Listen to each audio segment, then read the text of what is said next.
Hello, good morning, good afternoon or good evening, depending on where you are watching us from today, and welcome to our April live session of questions and answers for all our lovely dressmakers.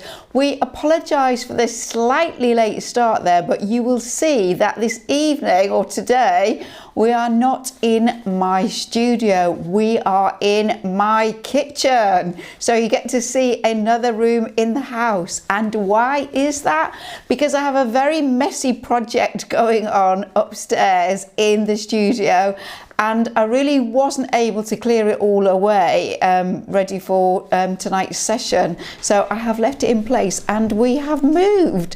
So we hope that you are able to see and hear us. And I will pass you over to David, who is just going to welcome you from wherever you are watching. So it's all changed today, as you can see. I hope you can hear me. My microphone's a bit further away than usual. So who was the first person on today? Oh, Sarah Runnacles was first person on today. Hi Sarah, we've got a question from you tonight. Pip Williamson, I think we've got a question from you as well, Pippa. Joyce Cassie says hello. Jill Buckley, Cilla Moncrief. Deborina, hi, you're here almost every month, I know. Pat Jenkins, Sally Simpkin, lots of familiar people. Hopefully you can hear us, and we will get cracking with the draw and then the questions. So David, before I get started, have you had a response to say that we can be seen and heard? No, but I can see us on YouTube. Right, okay, that sounds good to me. Well, we have a small select number of questions this evening, but I hope I'm going to give you really good answers, not just for the people that have sent the questions in, but that they will be pertinent to you, all of you. And we've got Peter here, who's just going to come and dazzle us. He has just returned from the gym, and he said he cut his session short so that he could rush back to get to see you. Absolutely, so, yeah, there he is in his fluorescent... Chill, man, chill. Okay, right, yeah. Too keen. The adrenaline's still going round. Yeah. You realise that this is really bad to be wearing, because every time you wash it, little micro bits of plastic go into the... I don't wash it very often. No, you don't. He'll come back at the end of the session. He'll come back at the end of the session and he'll look much smarter. Anyway, this evening... Hopefully, for two lucky winners, some beautiful pins. So it isn't a pack for one person and a pack for the other person. It's two packs for two people. Yeah. Ooh. So these more robust pins with the big plastic heads are my favourite lampshade making pins.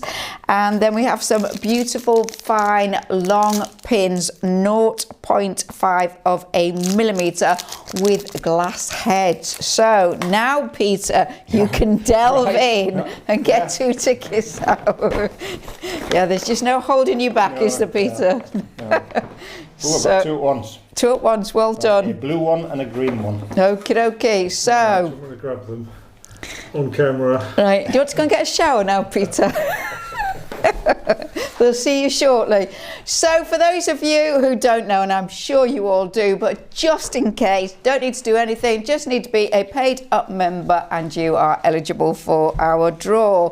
So there is that little bit of work done. So now we can go straight to question number 1, which comes from Anita Bargewell. Over to you, David. Thank you. Okay, so yes, the first question is from Anita. Anita says, thanks for all your time. I really enjoy the banter. I'm interested in Philippa's adapted sewing table. Unfortunately, we're not at the sewing table tonight, but this question does come up from time to time. I've never used a machine dropped down. What are the advantages to a sewer, especially when not being able to use the sleeve function? I can understand how it would help a quilter. My husband is handy and I'm sure he could adapt my table, but I would need to give him the instructions. Any help and advice would be appreciated, thank you. and that's from Anita. So that sounds exciting, Anita. You are in the market to change and adapt your sewing area, and I have to tell you that having your sewing machine drop down into the table so that the bed of the sewing machine is at the same level as your table is such an advantage for all kinds of sewing, except when you want to use the free arm to maybe go around a small armhole or a hem or something like that, in which case I just lift the sewing machine out of the table, pop it on the top of the table so I can use the free arm function. But it enables you to rest your arms down on the table, and that reduces stress through your arms, shoulders and into your neck, so you're much more comfortable. It also gives you greater control of your work because you can really kind of hold it and guide it more easily, and it goes through, I think it goes through the sewing machine much more efficiently. It's not having to kind of go up and over, it's just flat all the time, so it allows you to be more accurate. So I really can't manage without it. I think it is the most amazing thing, just really is the biggest game changer for comfort and extended sewing and for accuracy. So we do have all the details and all the plans available at no cost. Think how much money we could have made, David, if we charged for the table plans, but you will find them on the Quilters Question Time website. Wonderful. So it's quiltersquestiontime.com. And David, I'm just going to pass over to you so you can just explain that. Okay, so as you can hopefully you can see on the image, I've circled the bits you need to press. If you go to quiltersquestiontime.com, you click on Q&A, and we've got various bits of information there for you that everybody can have a look at. And the Philippa sewing table, which I've the picture of there. And you can see that if you click on categories equipment, that will filter it down quite lower, and there is a download there in A format and in letter format, as Philippa always does, so that you can download the instructions for how to do that. Okay, back to you, Philippa. And so just basically, just to give you just a little bit more of an overview, because we're not sat at the sewing machine, there is a section cut out of the sewing machine which is the profile and a bit bigger, and it's as if you have bolted a drawer on the underside of the sewing machine, but that front of the drawer is not on, so it's three sides and a base, and the sewing machine sits down into that, which means you can still get underneath to change the bobbin, the knee lift system can still go in. And then we custom made a perspex, a clear perspex shape that goes around the sewing machine that fills in the hole. And then you will have seen on the garment making classes that I also have a white perspex complete infill, so that I can pop it back, the infill in, so I can have the whole table without a hole in. So when I'm doing a big piece of pattern cutting, something like that, I have got the whole space to work and I don't keep falling down a hole in the table. But you can find out all about that, as David says, on the website. It's all there for free. So Anita, do we need to put a time scale on that for your husband? Have you got a birthday coming up anytime soon? Would you like it done for your birthday, or are you going to have to wait till Christmas?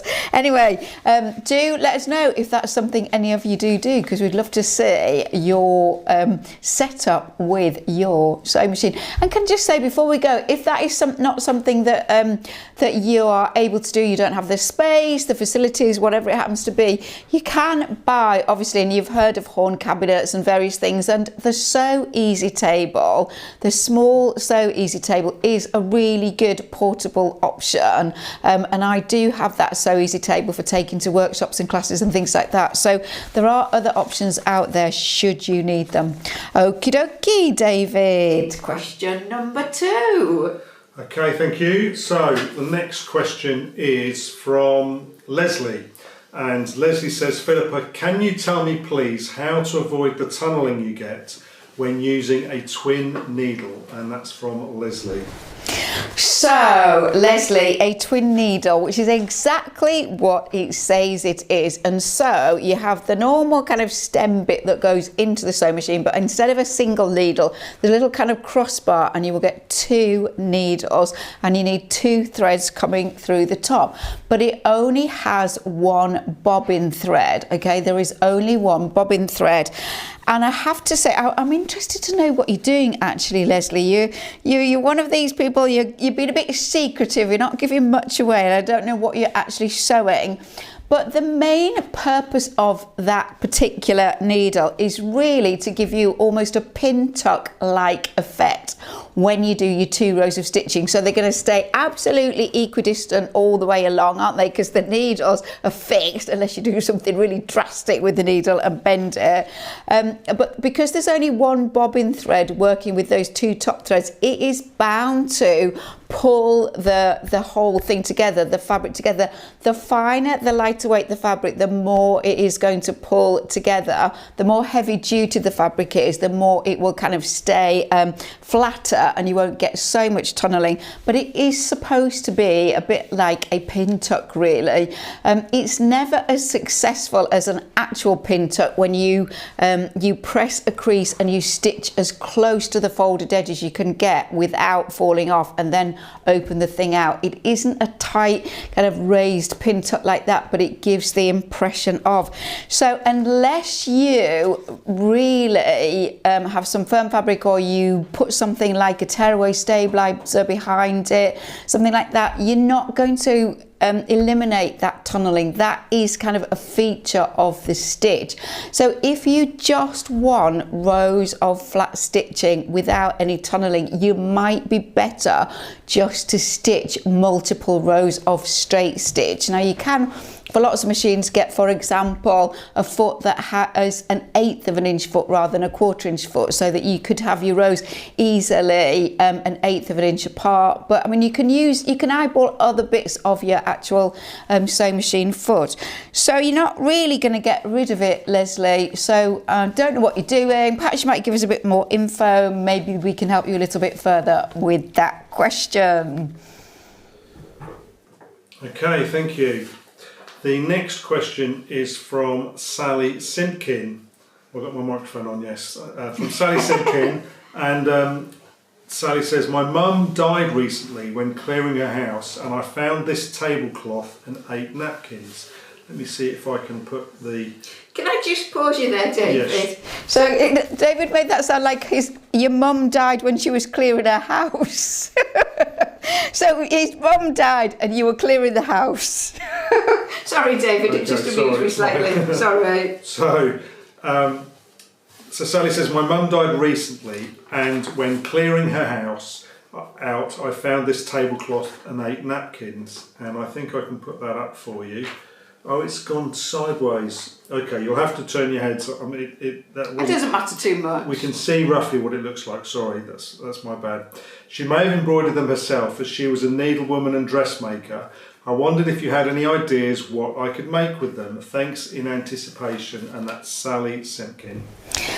So Sally, I'm sorry that your mum died. My mum died a couple of years ago, and it is a very kind of sad time. But it's actually, I think, clearing out the house is a really lovely thing to do, because although it's sad, you do find and revisit lots of things that you'd forgotten about, old photos, little treasures, maybe little things that you'd made as a child, all sorts of things.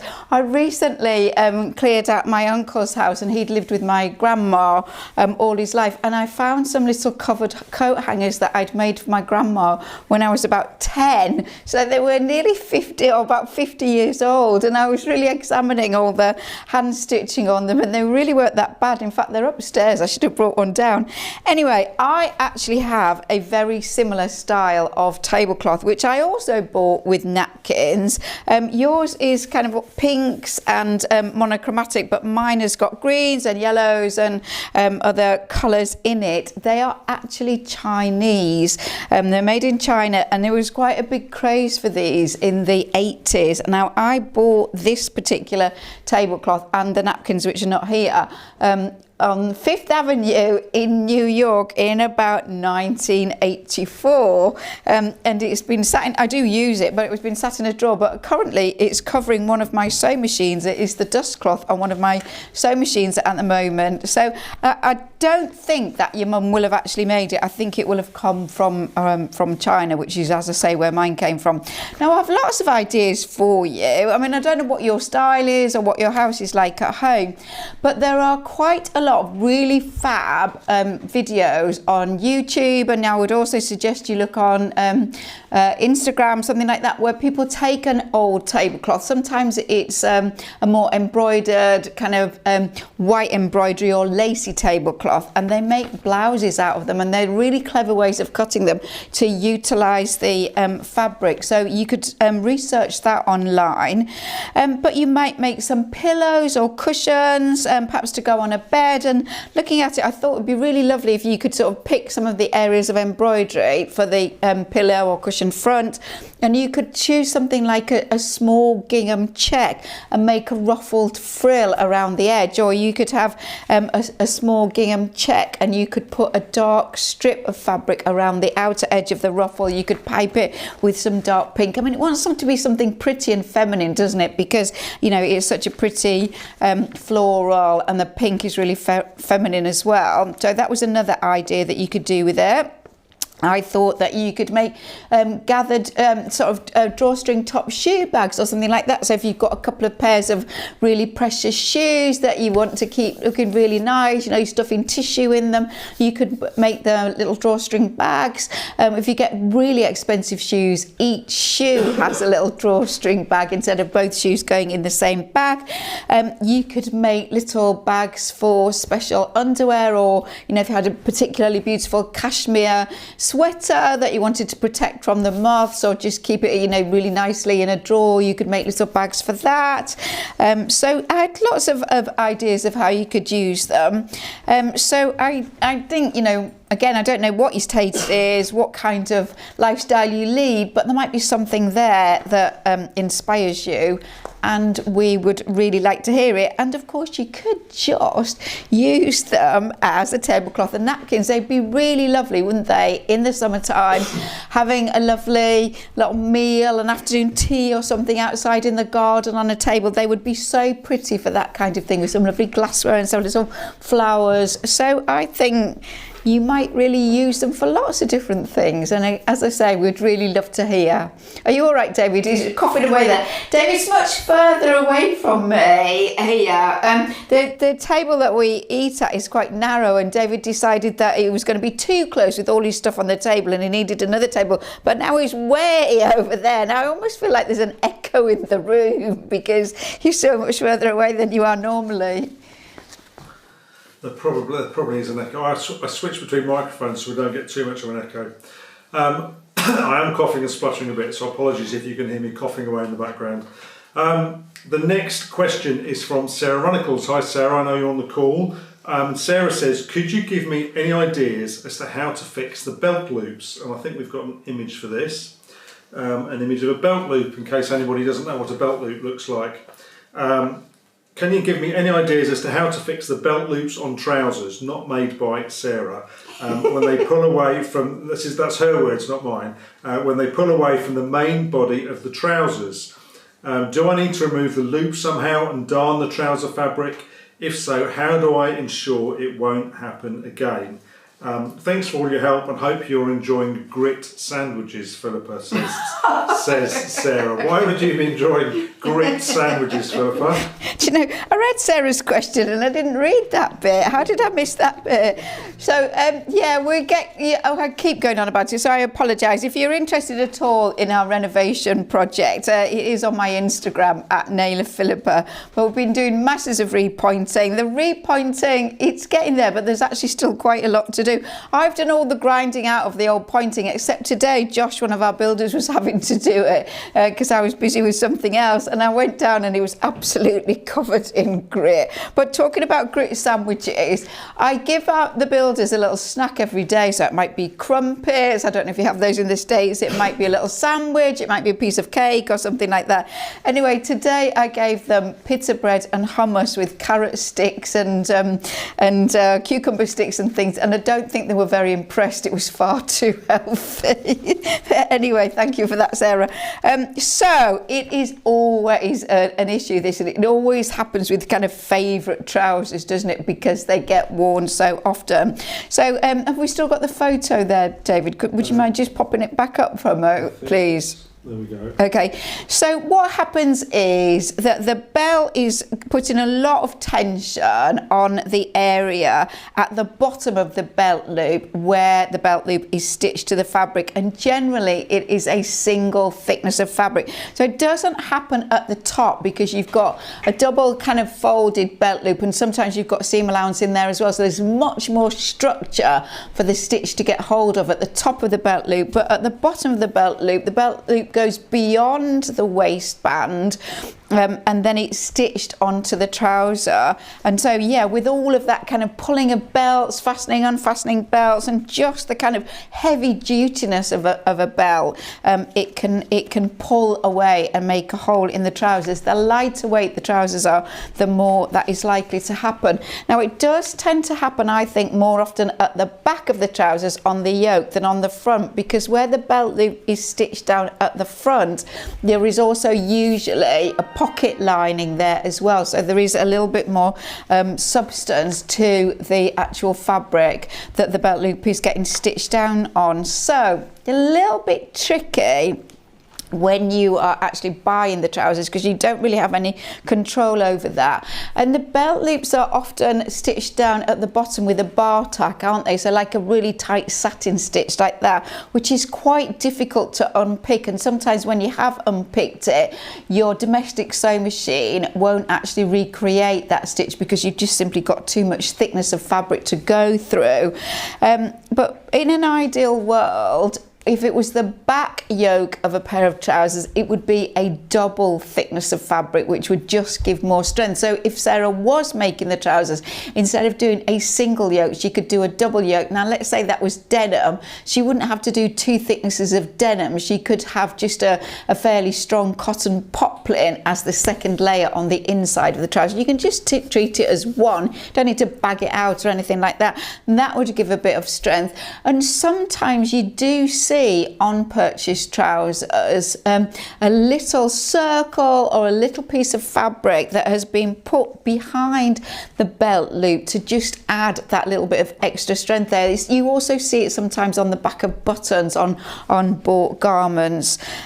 So if you were to unpick that, what I think I would tend to do, what I might tend to do is, without actually seeing the trousers, it's a little hard to say, but what I might do is I might take the belt loop off completely and then sew a little patch over the area with the hole in it, and then just move the belt loop along so that it was going to go into a different area, but that area would have that second layer behind it for a little bit of extra strength. The other thing, and I think we do this in the jeans class, is that the belt loop at the bottom, at the top it's just generally folded and stitched from the right side, but at the lower edge is often stitched into the actual seam that attaches the waistband onto onto the trousers, sorry, and then the belt loop is again kind of top stitched or satin stitched or bar tacked on top to hold it down. So there might be a little bit less strain on the actual bottom end of the belt loop if it's that double stitching where it's actually sewn into the attaching of the waistband. So it is a bit of a tricky thing, and yeah, you're just gonna have to make all the trousers for all the men in your life, Sarah, and then put that extra reinforcing layer in that, which you can do on your new 735 Bonina, which we have not heard how you are getting on with that. So yeah, if by the way your sewing machine won't do a bar tack when you come to reattach the belt loop, you can just do a fairly large straight stitch and go backwards and forwards several times, and don't take the stitch over the edge of the actual belt loop. Keep all the stitching within the belt loop itself, because when you take the stitching over into the thickness of the actual fabric that you're stitching the belt loop onto, it does tend to encourage that tearing. So keep the stitching in the belt loop. So hopefully that all made sense. I hope so. Did it make sense to you, David, or you're not watching? Hello, David! It made sense. It made perfect sense to me. Thank you, Philippa. Lots of information there on sorting out belt loops, so hopefully that's helpful for you, Sarah. Okay, the next question is from Paulette Reynolds, and we have an image which goes with this one. And Paulette has made this poly crinkle crepe Georgette woven fabric gown. And she said it's the Vogue pattern 888, which you can see there. In fact, Philippa, let me show you what people can see on screen. So that's what they're looking at on screen. Next time, she says, I would like to use a silk blend. Thank you for your teachings, Philippa. And that's from Paulette Reynolds. Paulette's absolutely gorgeous. Isn't it beautiful with all your lovely piping and lovely piped cuff or that gorgeous fabric? So it sounded like it went absolutely fine, but the little bit of sponginess of the fabric was maybe a little bit challenging. But I mean, you can't tell in any of that it's not the most professional finish. I think it looks absolutely wonderful. I wonder if you're making the little nightie/slip to go underneath it, or whether you've got some lovely trip planned where you're going to wear it. I mean, you have to be floating around in a gorgeous bedroom, don't you, in something as beautiful like that, and you have to have some beautiful slippers or mules or something. When you were a kid, did you always want high-heeled fluffy mules? They were a thing when I was a kid. I wasn't allowed to have any of those. It's really lovely. I would always love to see what you've made. Okay, thank you, Paulette. That looks great. The next question is from Jude. She calls herself Judith Locker. And Jude says, I'm thinking of making some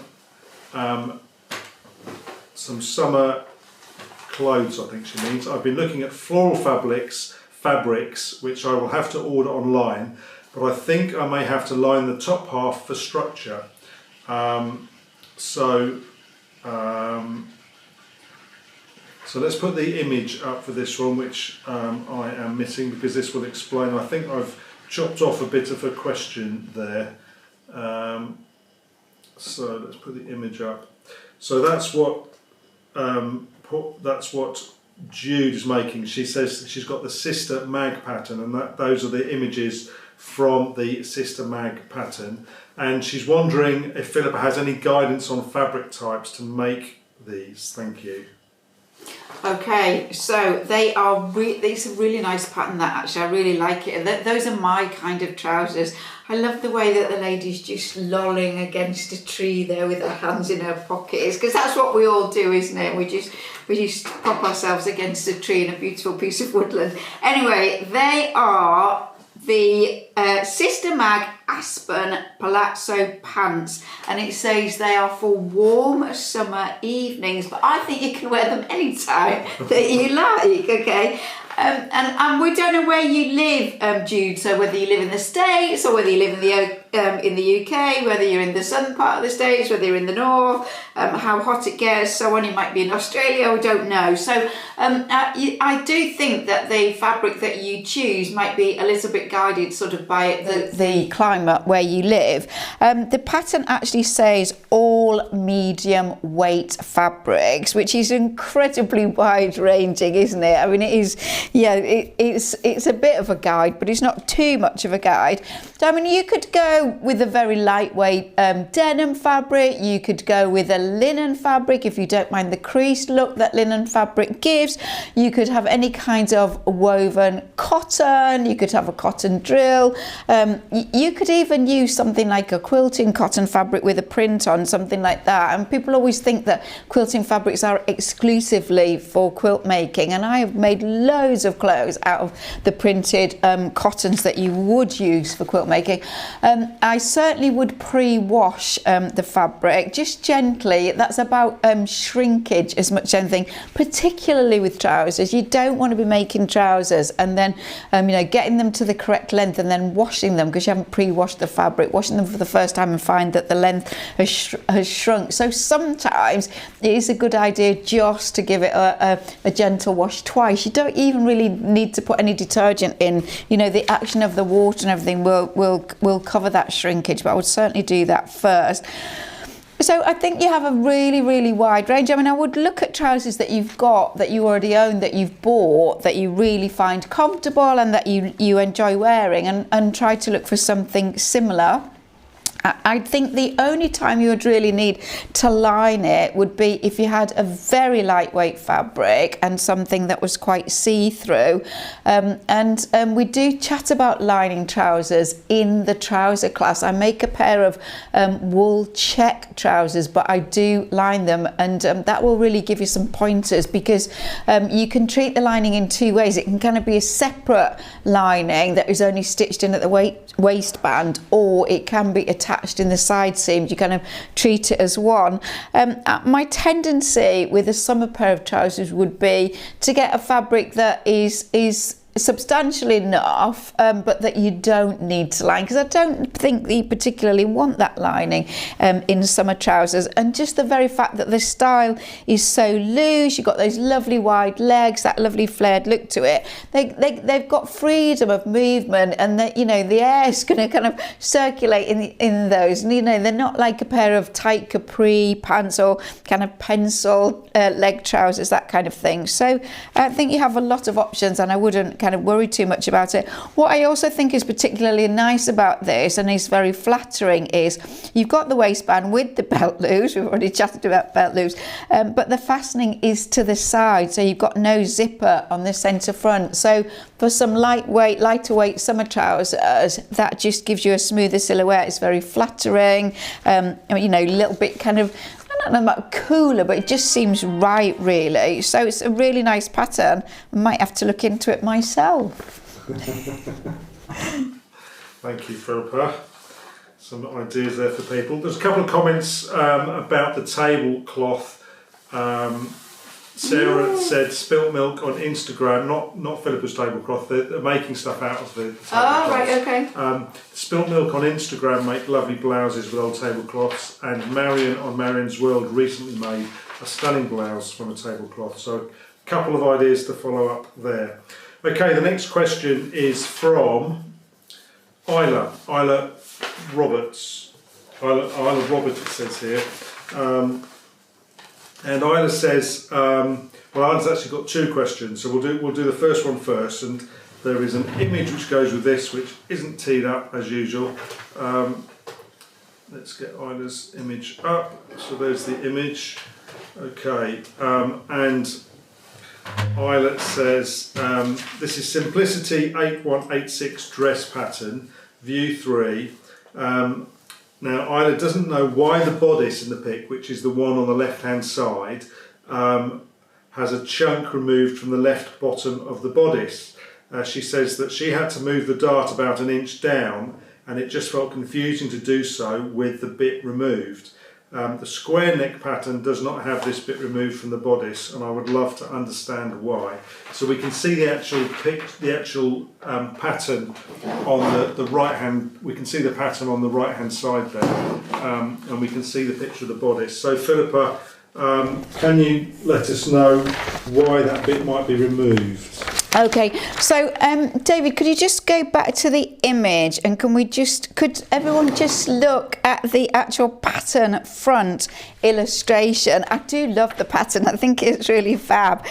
So it is, I would guess that is from the early 70s probably. I'd be very interested to know. But it's 3 variations on a dress: a square neck with a little puff sleeve, a V-neck, and a sleeveless version with, I think it's a rounded neck there. I can't quite see. I've only got a small image. Anyway, it's a very high-waisted, sorry, we can come back to me now, thank you, David. It's a very high-waisted design, so it's almost an empire line. So where the bodice joins onto the dress, it is just a little bit under the bust. It is not at waist level. So when we go back to look at the pattern image and the dart, it isn't really really that it's got a piece chopped out. It's just because of the position of the seam that joins the bodice to the skirt. The dart is angled from the actual seam area up to the bust point. And if you actually were to fold that dart out in paper or cut it out and stitch it in fabric, it will just bring that bottom edge all together again. It's just, it makes the pattern easier to understand, more economical, and is, in that sense, there is nothing wrong with it. Now, I did look quite carefully at the image on the front of the pattern, the different versions, and I looked at the square necked version, and on the illustration on the front it does still show the dart, so I'm a little bit unclear why it might be a pattern without the dart. What I actually think is, it might be the bit's not cut out on that. I think the dart might still be there. It's a little hard to know really, but what I think is that the actual bodice section of the dress is really just variations on a theme, and that they will all be very similar, and that they do all have the dart. And my only wonder was whether, sort of looking quickly, that it was just the back piece of the bodice that had been picked up rather than the front, and that didn't have the dart in. I don't know. It is as I would expect it to be. So does that answer that bit of the question, David? Yeah. Well, let me just... Sorry.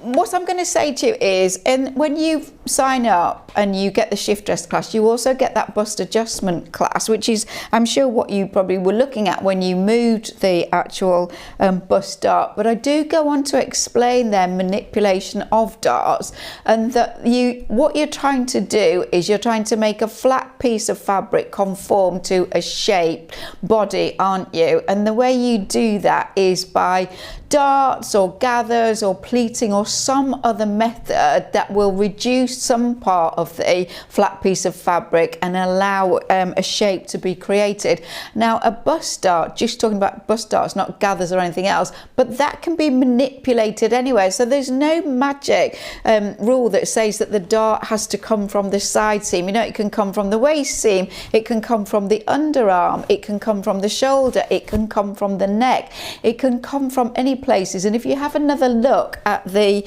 that particular pattern and the bust dart manipulation section, sorry, not pattern, class, bust dart manipulation section, it will give you a greater understanding of that, and you will then be able to kind of see why what is happening with that dart, and the fact that its placement is where it is just a stylistic thing, that it could have been absolutely anywhere. So that will give you more information on that. So I think that's all I've got to say on that part of the question, but Isla has another part of the question for us, which is also interesting and well worth exploring. Okay, so second question. Now we've got less information on this one. Isla says, I made some boxy cotton vest tops, and it was a speedy pattern, and suggested bias binding round the neck and armholes. On one of the tops I used a much wider piece of board bias binding, but it made the neckline droop forward. I ripped it out and used a narrower binding, which was much better. So I'm wondering, are there some suggestions about which binding to choose for curved necklines, especially width and type of fabric? Is that clear question? Yeah, no, that's a good question. So we would have loved to see your pattern and what you'd made, Isla, because A, we're interested in what you've been sewing, and B, it would have just helped me answer your question a little bit more exactly. We've looked at bias binding in various places in the class. We do it actually on the Hong Kong seam, in the A-line skirt class. I think we do some binding around armholes in one of the blouse classes. Also probably look at that as well in the wraps and gown class. And the thing that you will perhaps notice now that I'm saying it is, I never use bias binding, or I'm very very rarely use it, and I haven't used it in any of the classes. I always make my own, which may be from self fabric, or it may be a different fabric, a contrasting fabric or something like that. But what I find with bought bias binding is that the quality of the fabric is often poor. So it's quite loosely woven, and it has quite a lot of kind of almost size or finish or starch in it to give it structure. And I just think it's kind of too coarse, too heavy, not nice enough quality fabric to use. And I think that is what you have come up against there. So the actual top where it made the neckline droop, now it was wide, so there's weight to it, isn't there? So if the fabric that you were using was very lightweight or very light stretchy knitted fabric, the weight of the actual binding fabric is going to be heavy, and yes, it may cause the neckline to droop, especially if your fabric that you are sewing the binding to is stretched a little bit as you are sewing the binding on. You will have excess fabric in the actual neckline because the neckline's got a little bit stretched. You've got too much bias binding in there, and it's caused it to drop forward. So it's weight and stretching, I think, that can cause those issues. So my suggestion is that in future you cut your own bias binding, which is easy to do. We cover it in lots of places in the classes. You can experiment with the width then, so that you can have it very narrow. You could have it wider if you felt that it was pliable enough to get round the curves of a neckline. You know, the narrower it is, the more easily it will go round a curve. The wider it is, obviously, the more difficult it is to get it to lay flat. Or choose a contrasting fabric in terms of colour, print, whatever, but of a similar weight to the main body of the fabric. And I do think that with a lot of these garments, when I'm making a quilt, I do a double folded binding, but with a garment I would do a single thickness of binding rather than double, and just makes it more delicate. And again, you're not adding extra weight and extra thickness, you're kind of keeping the uniformity of the weight of the fabric throughout the whole of the garment. So those are my tips on that. I tend not to use bought binding, make your own. It is actually worth the effort. You will have a nicer finish in the end. Okay. David never knows when I'm going to finish. I was just trying to tee up the next picture because I didn't know if I was going to have to go back to the last one, but that's fine, that's good. And we're actually on the last question now, and this is from Jill Buckley. And we have a picture that goes with this.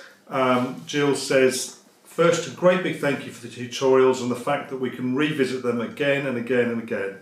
I made the Carly dress from Sew Over It, which is this dress here, and you can see, presumably Jill there modelling her version of it. I made the Carly dress from Sew Over It for golf. The original pattern didn't have a bust dart and I needed an FBA.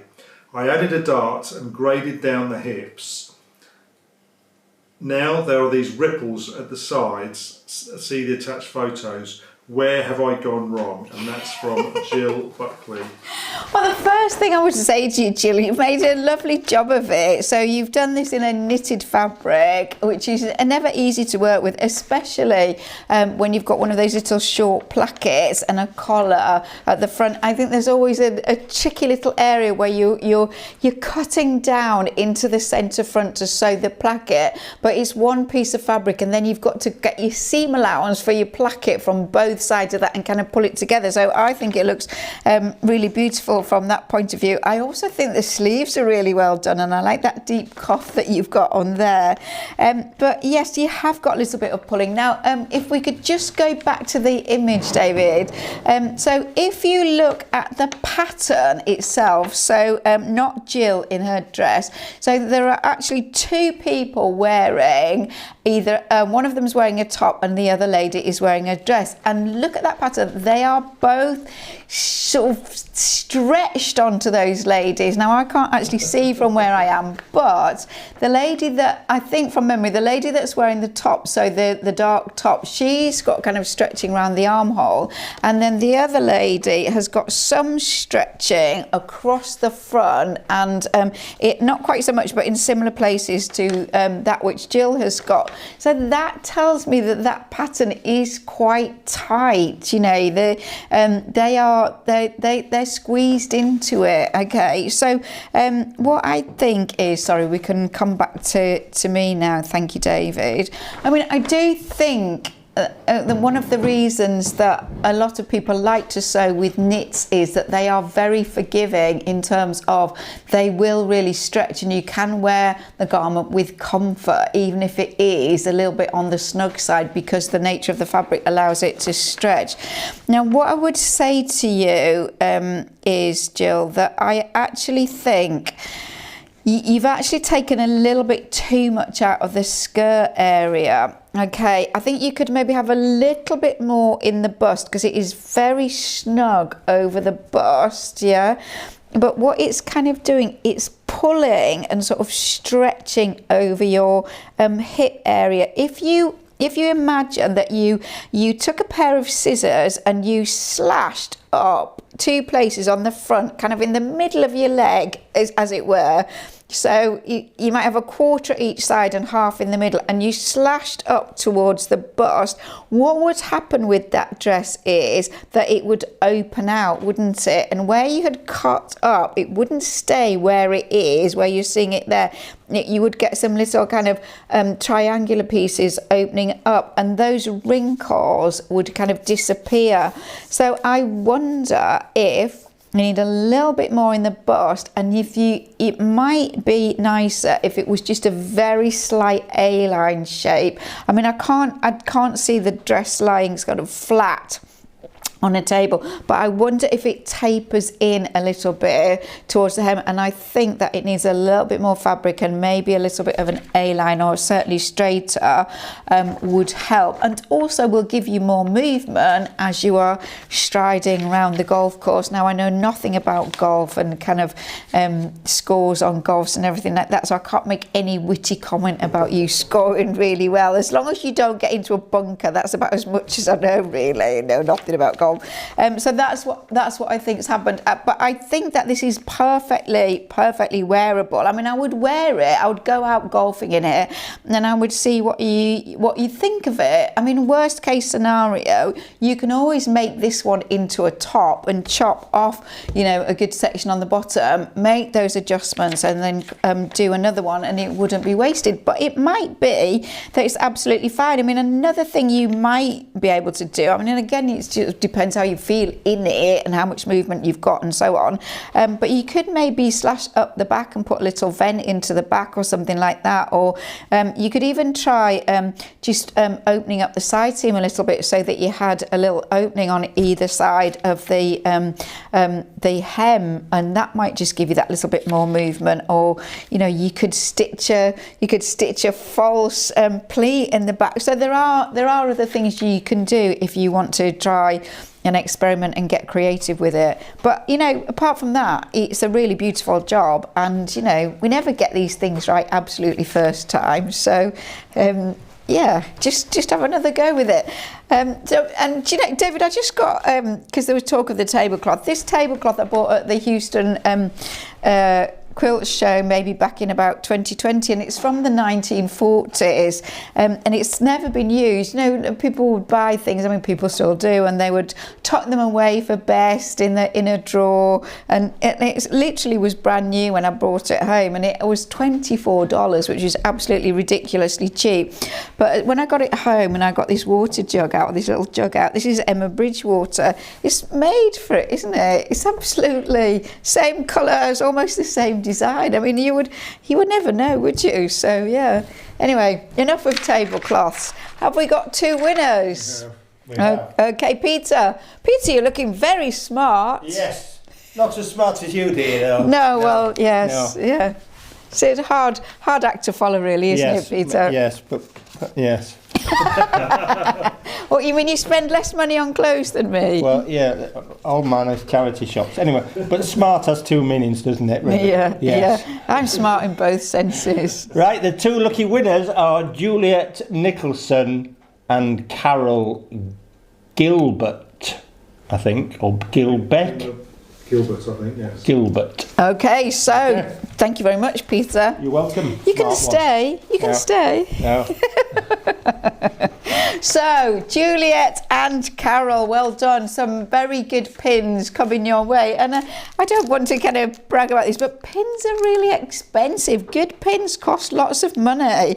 These Clover glass-headed pins, one little packet of pin, 100 pins, £12.45. This present is definitely worth having. Don't not answer David's email when he gets in touch with you two ladies, because you will, there's nothing like a good pin. It really makes your sewing job so much nicer and easier. So they were great questions. They were very varied. Lots of different interesting things to say about all of your questions there. Do, when you are sending your questions in, do send photos. You know, I mean, obviously text is really important, but the addition of a photo or two is really helpful. If you've got a pattern, it's a really great idea just to snap the pattern as well, so that you send that photo in, so that I can immediately see what we're talking about. So the more information we can get, the better. And also it makes it more interesting, because we've got more bright, interesting, fun things to show people. And it gives David an extra challenge, which of course he always needs. Don't you? He's got to juggle all of these different switches and bits of machinery and all the rest of it. So yeah, it is very much appreciated. So we will be back in May, which will be towards the height of summer, whether you are outside gardening or still managing some sewing, or we don't know, but I'm sure you will have lots of questions for us, as you usually do. So thank you for joining us. And so from Peter, Bye-bye. the smart Peter, and the smart David, Thank you, bye-bye. and the not so smart Philippa. Thank you very much for joining us. We look forward to seeing you again before too long. Bye bye.